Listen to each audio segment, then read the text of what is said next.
As responsables deste centro de fisioterapia teñen aínda o susto no corpo tras sufrir un roubo nas súas instalacións.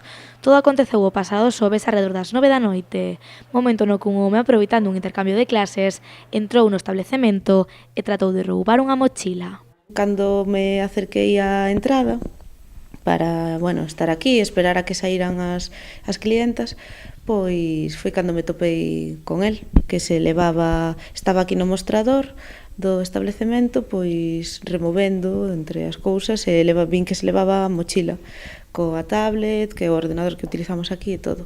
Nese momento, Joana tratou de arrebatarlle a mochila, pero o ladrón lonxe de fuxir, golpeou unha na cabeza. Ao quitarlle a mochila eu pensei que ele iba a marchar, pero non volvía para atrás, entón aí sentime un pouco acorralada e dixen que fago agora.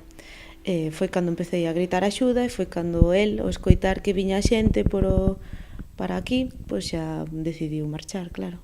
Aí o único que levou foi o móvil da empresa, que despois, que chamamos a policía, chegaron super rápido e xa o detuveron, a un individuo sospeitoso que tivemos que ir a confirmar que era el, e tamén era el seguro porque levaba o móvil encima.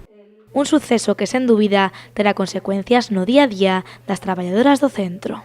Un pouco vamos a estar máis alerta, porque a verdade é que nunca pasa nada, entonces pois sempre estás máis tranquilo, pero unha vez que che pasa algo así, pois xa cando tomas medidas de cerrar a porta, de controlar quen entra e sale, esas cousas que solemos facer. A responsable do centro tivo que ser trasladada ao hospital polas lesións que sufriu na agresión, pero por sorte todo quedou nun gran susto.